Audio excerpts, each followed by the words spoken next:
Hello and welcome back to my channel. Astro Gyro here, and hope you're doing well. This is part two of planets in astrology. Um, there's actually a part one that I did and that I have already posted on my channel. Um, if you haven't seen part one yet, I definitely recommend you to first watch part one and then come back to watch part two. I think it would probably make more sense and it flows a little bit better. Because there were some planets that I covered in part one, and I gave some examples and some analogies as well, just to help you understand kind of like the way I understand planets and the way that their energy plays out, or the way that the energy manifests, itself, in our life story or in our, lived experiences. Um, so in this um, in this particular recording, I'm going to be now focusing on the planet Mars. I'm also going to be looking at Jupiter, Saturn, Uranus, Jupiter. Did I say Jupiter? Yes. Oh, sorry. So yeah. So wait. So I'm gonna be focusing on Mars, Jupiter, Saturn, Uranus, Neptune, and Pluto. Yep, those ones. Um, yeah. So, but before we get started, I just want to say thank you. I just want to show some appreciation to you guys, um, for your support, for commenting, for liking, for sharing, for subscribing, definitely helps a lot, and it also helps to show me that this is something that's of interest to you guys, and that content like this is something that you guys would want me to put more of and to talk about more. If you have other ideas regarding astrology, please let me know. If you want me to do like more in depth, or compatibility of signs, or just whatever ideas come to mind, or any other astrology related questions, or things to do with tarot, just whatever energy stuff, astrology, spirituality, just feel free to leave those ideas and those suggestions in the comment section. So yeah, so let's continue. Let's get started. Um, yeah, so in the first part, I talked about the sun, I talked about the moon, I talked about Mercury. Um, of course, the sun and the moon are personal. They are referred to as personal planets or inner planets, and they are also luminaries, meaning that they kind of reflect. Like the sun obviously gives light, it shines, and then the moon, of course, reflects the sun's rays and then it shines at back to Earth. So in that sense, it's like a luminary. They illuminate, um, but they're also personal planets. There are six personal planets, and then there are six outer planets. Mercury, Venus are also personal planets, and I covered those in part one as well. Um, so for part two, we're going to start with Mars, which is also a personal planet. In fact, I think Mars is the last of the personal planets, and then the remaining ones are actually outer planets, as well as generational, specifically Pluto, Neptune, and Uranus. Yeah, more generational.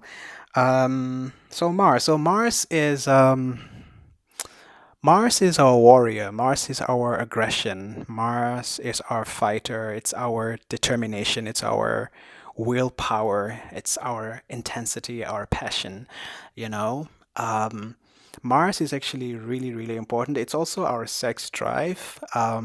It's who we are attracted to, actually, in terms of like raw, animalistic, sexual like instinct, if that makes any sense.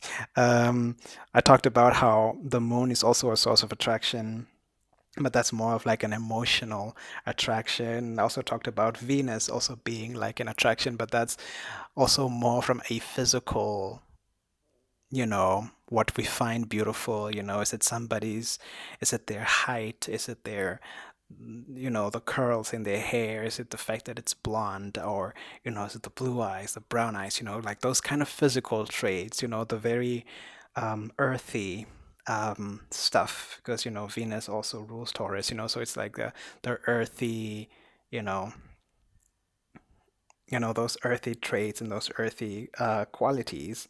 Um, so Mars is the opposite. Mars is the opposite. It's attraction, but from like like a primitive primal perspective. It's the type of vibration where sometimes you just don't care what the person looks like, or you just don't care about the person's intellect or the person's emotional. It's just about that raw attraction, like that type of attraction when you've gone out with your friends and you've had a couple of drinks, and at that point you just want to get laid, and you're just like, yeah, like I'm just gonna, I just want to meet somebody. I just want to meet somebody. I just want to go home with somebody. I just, like, I don't care what they think. I don't care what they look like. I just, that type of primal, you know, energy. And honestly, like, how often does this like happen that we like actually, I think it happens like quite a lot. Like, how you would go on a night out, you get really drunk and you've had a few drinks and you meet somebody, and then you end up going home and something happens and you wake up the next day, and both of you are kind of hangover, or both of you are sober, or whatever the case is, and then you look at each other, and you're just like, oh shit, what the hell was I thinking? Like, what did I just do? What just happened? Because then you realize, like, oh man, like my moon is not compatible with this person. My Venus is not even compatible with this person. They're not the right height. They're not the right, whatever physical type that I would normally go for, or they're not, their Mercury doesn't do anything for me. Like, I don't like the way they communicate, or they're not as intelligent as I would ideally be, attracted to, or something. So after this primal energy has kind of worn off, or has, deteriorated, due to the alcohol getting out of the system, then all these other things, your senses sort of come back. And then you're like, oh shit, what was I thinking? You know? That's Mars. That's the influence of Mars, and it's very potent. It's very powerful. It gets what it wants. That's why, when you've had a few drinks, you feel more confident in yourself, and you just go for it. You feel confident to talk to that person that maybe you wouldn't normally talk to them, if you were like in your sober state, because alcohol, it drops the guards, and so our warrior side, our fearless side, sort of comes out more, because um, what is our fears? Our fears is basically Martian energy suppressed. It could be, for example, if you have maybe Mars in Cancer, where it doesn't do so well, that like a lot of Mars's power and a lot of Mars's qualities are suppressed, and they don't do so well. But then after you've had a couple of drinks, suddenly you don't feel so shy anymore, and you feel so confident, and you're like, oh, I just want to go after this person and just talk to them, and just take them home, or whatever the case might be, or finally ask them out on a date.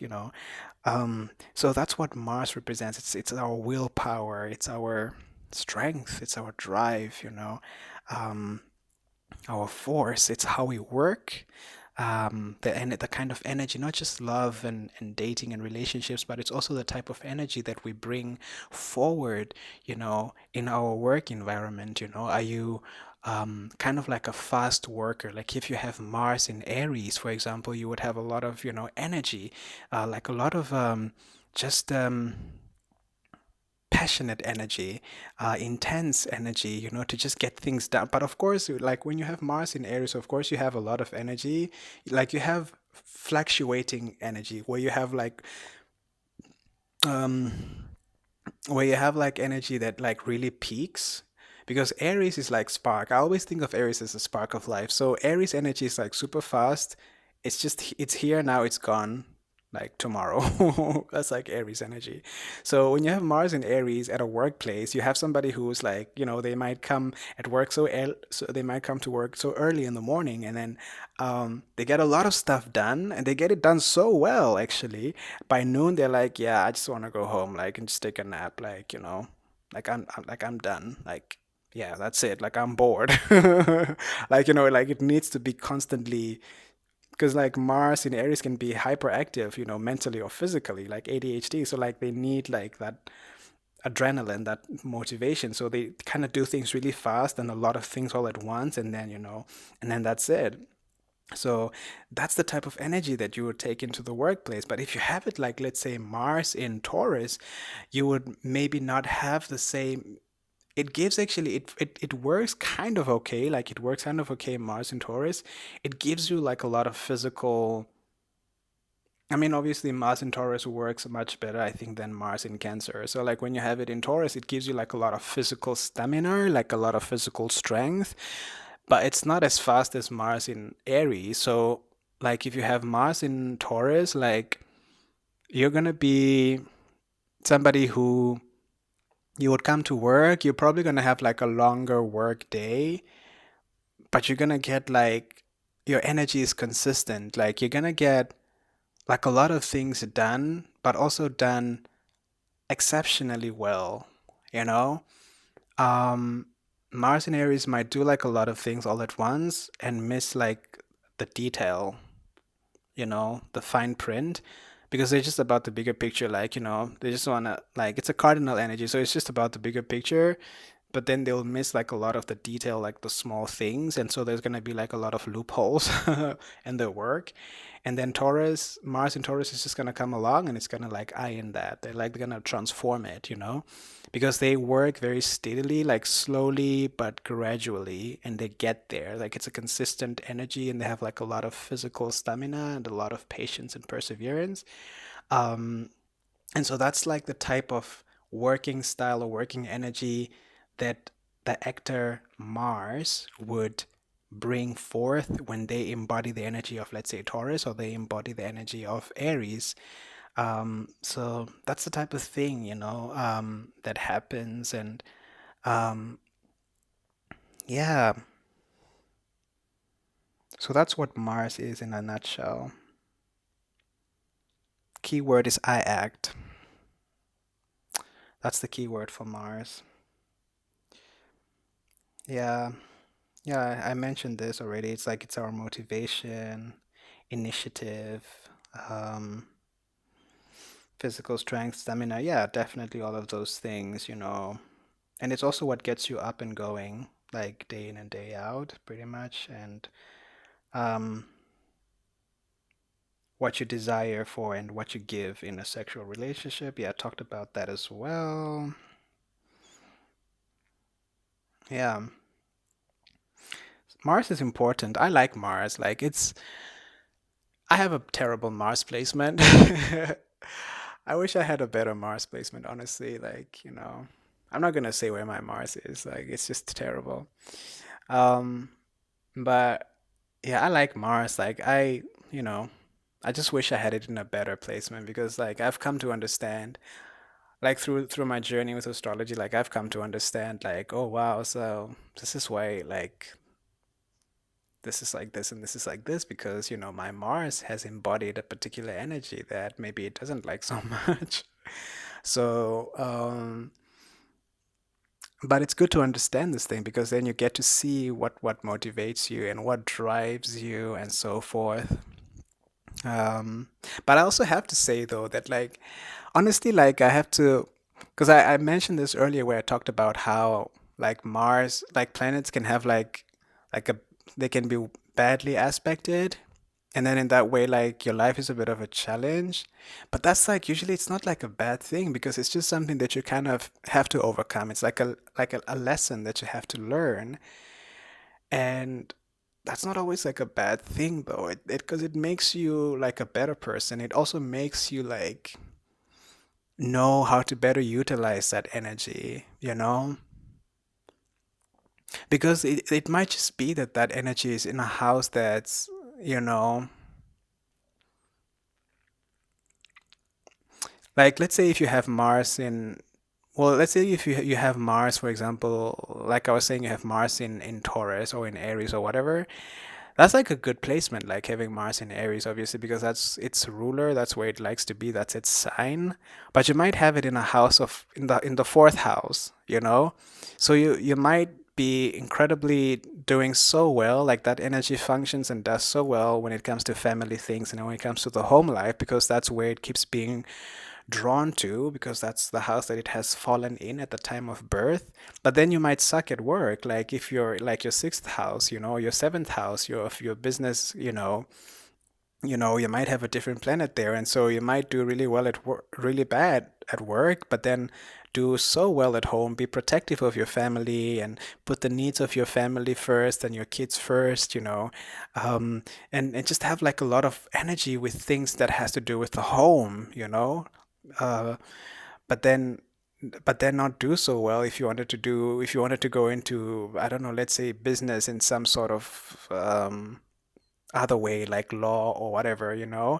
Um, but then if you kind of start to realize that, this is where my Mars doesn't do so well, but it does well in things that has to do with family and home, then you realize that, so maybe I should go into a business that has to do with family and home, because you would do so well there, because that's where your Mars is strongest, and that's where it might not like being in the fourth house, obviously, but then you can learn how to utilize it. Then that's your life lesson. Then how do you use that Martian energy in the fourth house where it doesn't necessarily like to be? So you could go into real estate, for example, where you start selling property to people, or you start selling homes to people, and you would just have a Mars will activate, when it comes to things to do with the family. So if you have another couple that approaches you and they ask you, let's say for example you take up this idea and you go into real estate, and then another couple or clients start approaching you that have family, and they ask you, for property or like stuff like property to buy, you would be excellent. Your Mars would be highly effective here and beneficial for you, because it's familiar. You would be like, you would tell the clients, probably you would be like, oh, I know just the right home for you and your kids. I know just what your kids need. I know exactly just what the type of couple, the type of family that you are. I just have exactly the right property in exactly the perfect location that is safe, or conducive for your kids, because that it's triggering that same element, that same quality in you, because Mars has triggered that same quality in you of family values, of protecting your kids, making sure your kids have the best, your family and so forth. So it functions well in the fourth house, or you've learned to utilize it better in the fourth house, even though it doesn't want to be there, but you've kind of mastered that energy there, as opposed to trying to force it into maybe a seventh house or into a sixth house daily routines where, you know, you might not have it there, and so you might not have a lot of strength there. So like that's also one way that, like, of course, these planets play out. But now I've talked so much about Mars, I should move on to the next one. Jupiter. This is exactly what I was saying though, because I get so excited and I just keep talking and talking and talking. I should stop doing that. And then Jupiter. Jupiter is our. First of all, Jupiter is also an outer planet. Jupiter is expansion. Jupiter is about growth.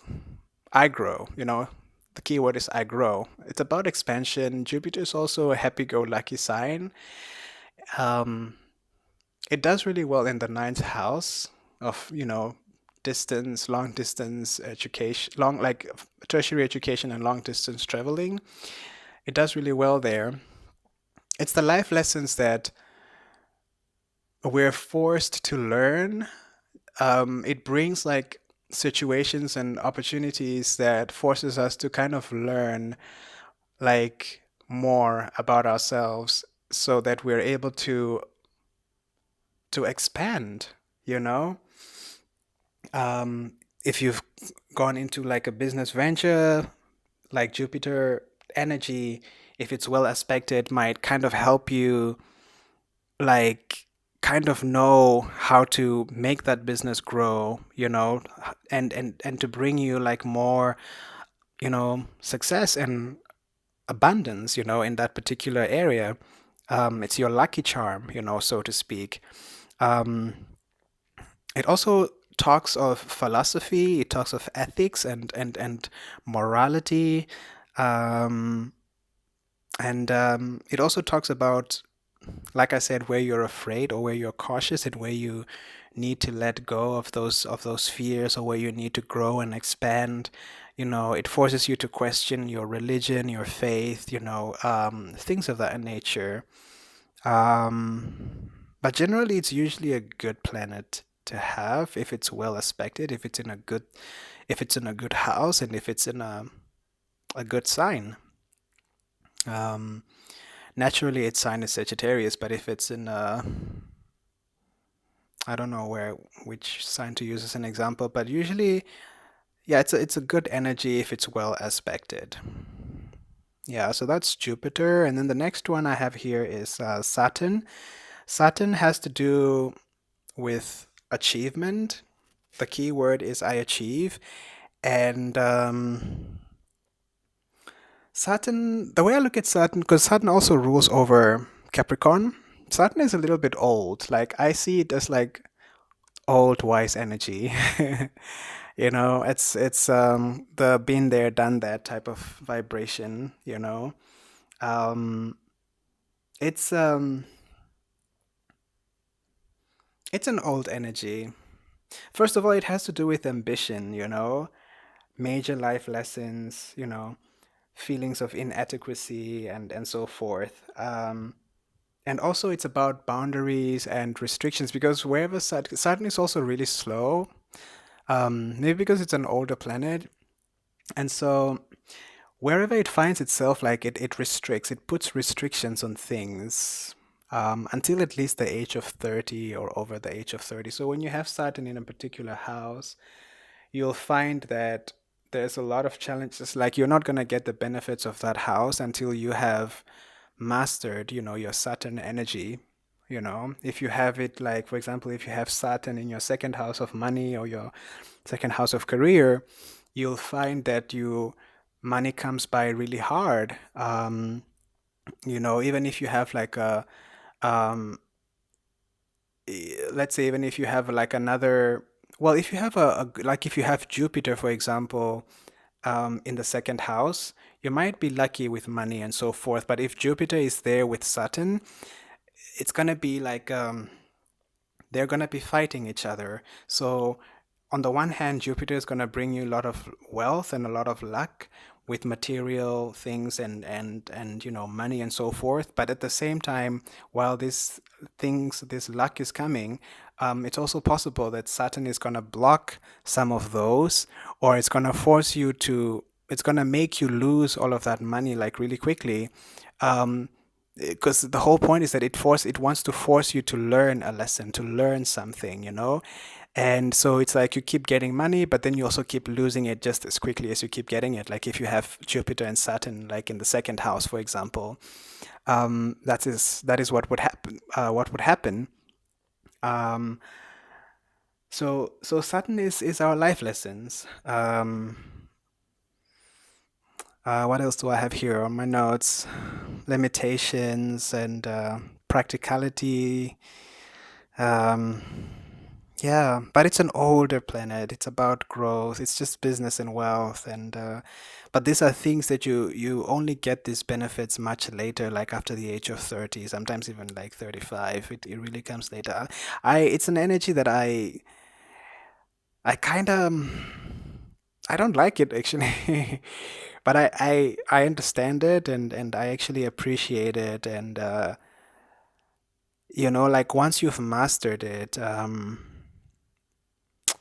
it it's really worth it. Like, especially after 30, like it's something that just you'll appreciate more and more. But when you're in your 20s and you're so young, you're just like, oh, it's so frustrating, especially if it's if it's in an important house, like if it's in your second house of money. It becomes frustrating because then you don't feel like you're growing. Or if it's in your house of fun, like in the fifth house, you might find that your social life is very restricted, or it's difficult for you to make friends, or You might be misunderstood. For example, if it's in in your seventh house or in your eighth house, restrictions towards your sex life and things of that nature. And if you have it like in your 12th house, for example, it also blocks some of your um, psychic abilities, and some of your intuition until, a much later time, so if you are somebody who is trying to do meditation and trying to open your third eye, or your chakras and so forth, this 12th house type of things, you will find that like it might be very difficult to achieve that when you have Saturn there, because it's going to put restrictions on that, because it wants you to learn, it wants you to really understand um, what it is that you're doing before you can actually achieve it, so yeah, it's very disciplinarian type of energy. And of course, the fact that it even rules Capricorn, it's very parental in that way, because Capricorn is the sign of the either the mother or the father, depending, on your perspective.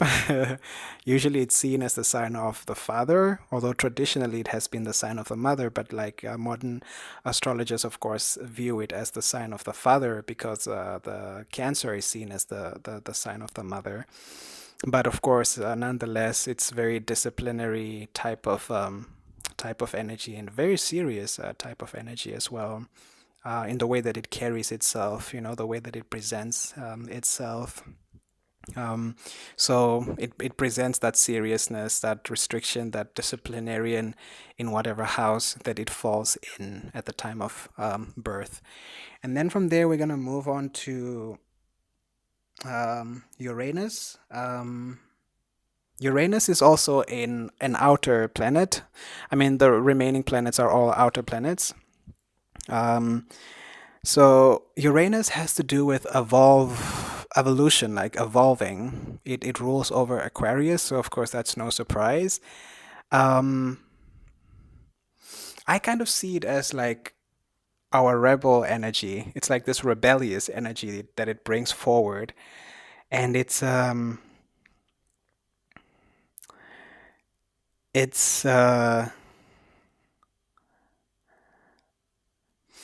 it's just when you get to that point in your life where you're like, you just want to kind of redefine yourself.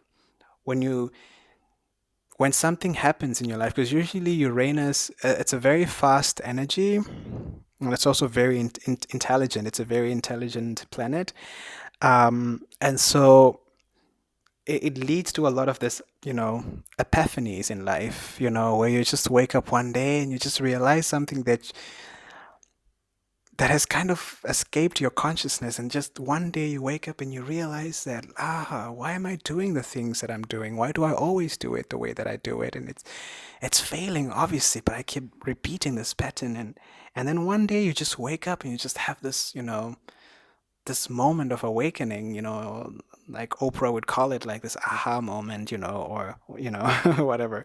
So, but that's like the influence of Uranus. That's what it do. That's what it does. Like, your individuality, your your identity, um, yeah, expectations, maybe expectations that other people had of you, and also expectations that you had of yourself that maybe were not in alignment with your true nature, you know? So Uranus kind of forces you to kind of figure out these things, And it's an energy that's also, yeah, I think probably it's mostly like when we're having transits, if we're having like a Uranus, transits, a lot of people would find themselves, having this epiphanies, um, and because these are kind of also, more outer planets, it's not a generational planet, but it's somewhere out there. So there's always like this big shifts, like whenever there's like a Uranus transit, there's always like this big shifts, in people's thinking, in people's ways of acting, in people's ways of being, because they realize that, this is not working for me no more. Why am I friends with these people? Why am I friends with this particular person? Why am I in this toxic relationship? Like it's not working for me. Why am I still staying in it? And so of course it causes you or forces you to evolve, And then, of course, again, depending on the house that it finds itself in, it will have more, of course, of an impact in that particular house. So if you have it, for example, in the 12th house, like that's perfect. Like I think in the 12th house, it gives you like great intuition and psychic abilities, you know. Um, if you have it like in your fourth house of like um, family and, family things, it might force you to have an epiphany about your family life, or if it's in your fifth house of fun or of dating and stuff like that, it might force you to come to a realization about something that wasn't working or something that you need to do differently as it pertains to your fifth house activities, or if it's in your house of work, like your sixth house, or also your health, which is in the sixth house, you might suddenly realize that, your diet, the kinds of food that you were eating were not good for you. They were not nourishing your soul. They were not feeding your spirit. So these types of things that causes you to evolve and become a better person. Um, and then the next sign that we have is Neptune. Mm, sipping some tea here. Neptune. Um, Neptune, the way I think of Neptune, well, Neptune rules over Pisces and also rules over the 12th house. The key word for Neptune is I dream. Mm, to me, Neptune is a very interesting planet. It's very Piscean. Like it's because it's obviously it's a Pisces energy. It rules over Pisces, and it's very dreamy. It's very mysterious. It's very mystical. Um, it's arts. It's creative. It's magical. It's dissolution. Um, if it's well, like badly aspected, it could also be like disillusion. Things of that nature. Mm, what else comes to mind? Also, confusion in some way. Um, and also areas where you're easily deceived by other people because like I said it's like it's a very disillusional type of planet. So a lot of times, like if you have a lot of emphasis, if you have like a lot of Neptunian energy, or there's a concentration of Neptunian energy in a particular house, a lot of times it makes you blind almost or disillusioned to the reality of the activities of that particular house. So you might see yourself as it pertains to, let's say for example, if you have it in your seventh house, the seventh house of like romance and relationships and so forth, serious relationships. I mean, fifth house is also relationships, but more like casual relationships. Um, sorry, and seventh house is more of like the more serious relationship that potentially could like lead to marriage. Um, it could be, for example, if you have Neptune there, that you might be somebody who mm, um, might maybe attract somebody like you might. I just so disillusioned. Like you might be attracting people who are lost or people who are who like wounded souls, people who are kind of like I want to say like damaged for lack of a better word and who need like healing. Um And those are like the type of people that you will kind of like always be attracting in terms of like marriage partner. Then you're always wondering like, why am I always attracting people who are kind of like broken that need healing and so forth? So that's kind of like what it does, you know? Um, and also, for example, if you have it in your third house of like siblings and stuff, it's possible that you might not get along very well with your siblings, or that you might have like siblings that were hidden from you, or like family members that were hidden from you that you didn't know that you may have had like a half brother somewhere or like a half sister somewhere until like much later on in life, you know. Like wherever it comes, wherever Neptune is, it puts like a fog. It casts like a fog over that house, and then it's not very clear, you know.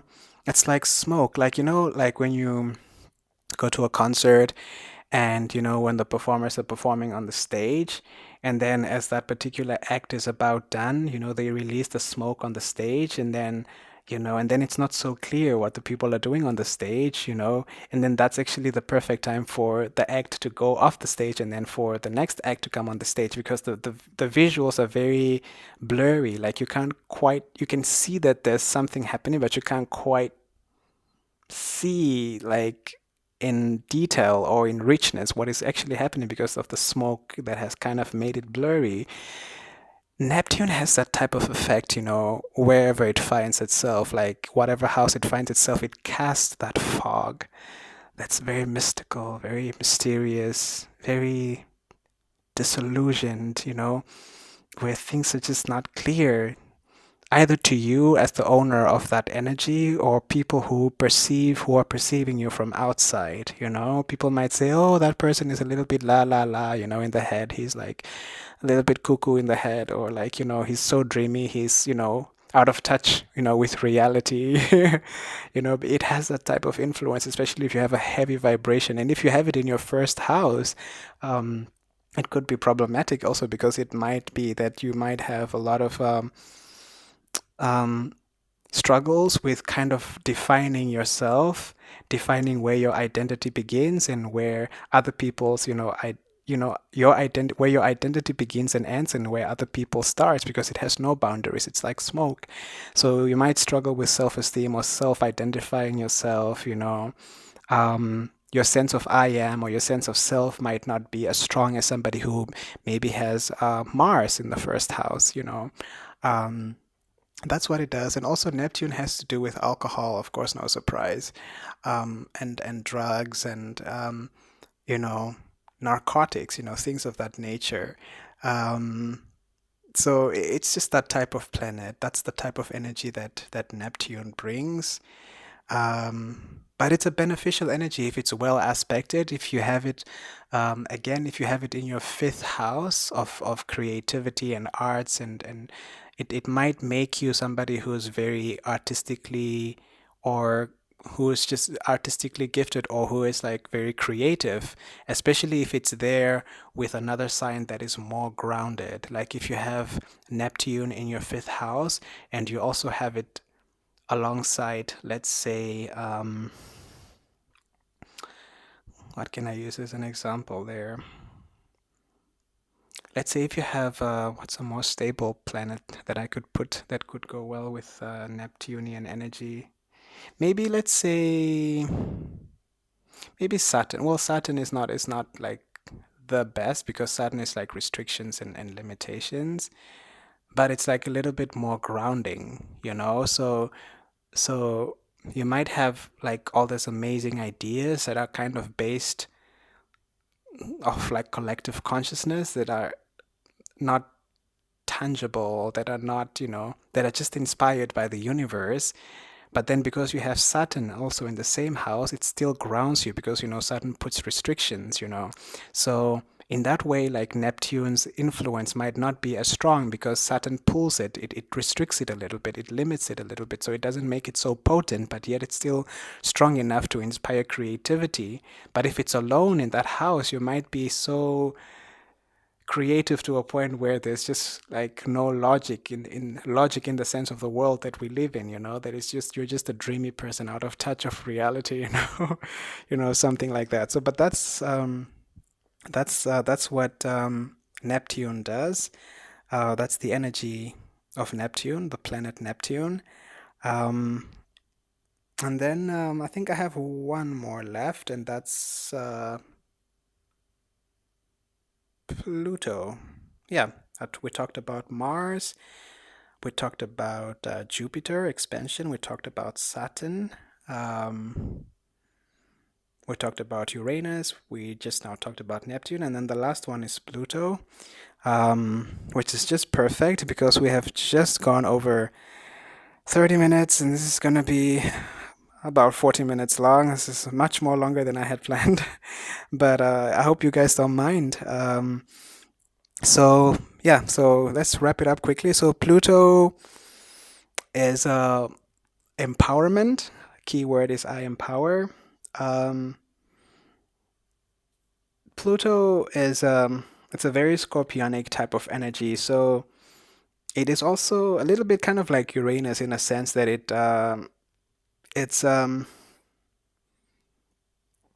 it kind of also forces you to figure out areas in your life where you feel like less powerful or where you feel like less in charge of your life. Or maybe areas where people have told you that, you're not good at this particular thing, or this is not one of your strengths, you shouldn't pursue it, or you shouldn't do this particular thing, even though deep inside you may have felt that, like, actually, I think I can do this thing. Why do people keep telling me that I can't do this thing? But I just know that I can do it. So, Pluto comes around, Pluto's energy comes around, especially when we're going through like a transit or something like that. It comes around and it kind of makes you start thinking about these things and kind of make you figure out and find a way how to empower yourself. Maybe you start taking courses or you start hanging with people who empower you to kind of want to pursue the thing that you want to do, or you start taking part in activities that will strengthen that trait or that ability that you have that you want to pursue. And also in that way, getting rid of like old patterns of thinking and old ways of um, doing things. That's what Pluto does. And of course, Pluto is a generational planet, so they kind of stick around for a while, and so you'll find that like lots of people might have Pluto. That's why you have people who are like the Pluto generation, or um, so because these are like generational planets, so it's like their changes are more or less um, generational, and also they tend to influence like and because they're generational, of course they tend to influence like large groups of people at the same time.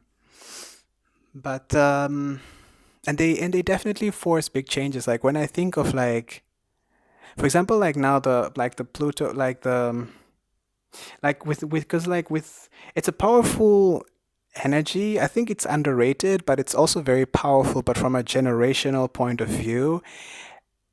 And maybe what makes it feel underrated is the fact that it doesn't function predominantly on an individual level, but it functions kind of like a collective thing.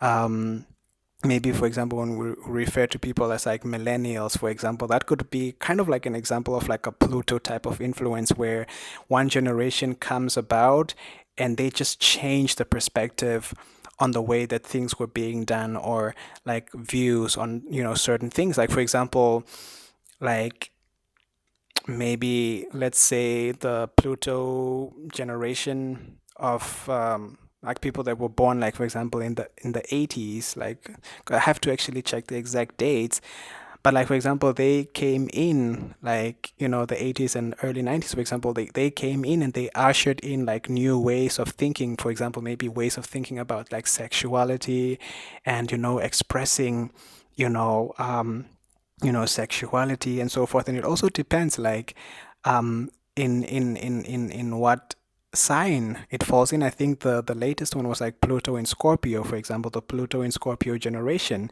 Because Scorpio is all about like rebirth, it's about sexual energy, it's about, expressing different ideas about sexuality and just like different expressions of sexuality. And we have kind of seen this Pluto in Scorpio generation really like change the perspective and really change the views on sexual identity, sexual minorities, you know this like youngsters nowadays, they just express who they are, they just express their sexuality, they color their hair as they want to.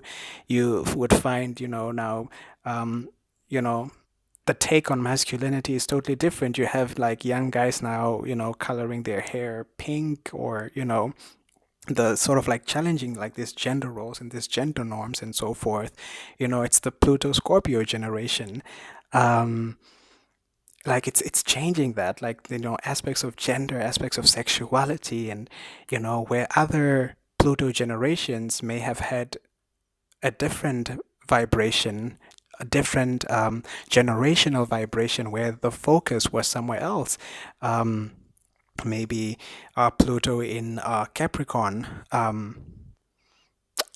generation had a generational vibration that was more serious, that was based on work ethic, on discipline, on tradition, on culture, on being conservative, national pride, and things of that nature. Um, so that is what Pluto does. And now, when we're moving into the age of Aquarius, when we're gonna have like Pluto in Aquarius, for example, moving into the age of Aquarius, we're seeing that the transformation is now technological. It's about information sharing. It's about communication. The ways in which communication is changing. How people are communicating, how information is now. You know all the positives and all the negatives that are coming with the way that information is expressed, the way information is handled. We're having so many cases now where privacy is being violated, people are being spied on, just so that people have access to your information, because it's an asset now. It's a value. So the ways in which information was being treated, or the way that information and communication is being handled, and technology and all of that, like, we're now in this generational thing, and we're kind of seeing that. So we've moved. You can see how Pluto in Capricorn was different to Pluto in Scorpio, that had to do with sexuality, and they have done their thing, and now we're moving into this Aquarian age where it's about the information. And so these are the type of things that generational planets bring. So it's very powerful energy, but it's very powerful at a collective level that is really beneficial for humanity, because the changes that they bring really forces us to think from a communal perspective, from a societal perspective, or like a national perspective, where now we're thinking, how do we protect people's information? Why are we violating people's privacy, people's information? And how can we make systems better, but still have this global communication, and still, so this is what we're currently going through now. So, um, and that's the influence of Pluto. And yeah, so I think, with that said, I mean, I think that pretty much rounds it up, like, the significance and the importance that, that planets play, the different energy and the different vibrations that they bring forward. So yeah, so those were the planets in a nutshell. This is really like, it went way, way longer than I had planned. Um, I hope that this is still okay with you guys. I'm really, really grateful if you guys find anything here, useful or helpful, or at least entertaining. Um, However, whatever you would like to take from it and whatever resonates with you, I just want to say thank you once again, for just taking the time, taking so much time out to actually listen to this. If you listen to this all the way to the end, um, thank you for sharing. Thank you for commenting, and thank you for subscribing. If you haven't subscribed, please do. I'm gonna be posting more and more content. Like I said, this is a subject that I'm really, really passionate about, and I could just talk and talk and talk and go on. I also do birth charts, interpretations, and analysis. So if you guys are interested in something like that, like, please do let me know. Maybe I could do some. Um, I could open up a platform or some sort of account or something where we could facilitate the possibility of something like that. But let me know in the comment section. Also, let me know of any ideas, any suggestions, what you guys would like me to do next, what you would like me to talk about next. Um, yeah, so I think with that said, thank you so much. Thank you once again. And I hope you guys have a good day moving forward. And I will see you in the next recording. So, ciao.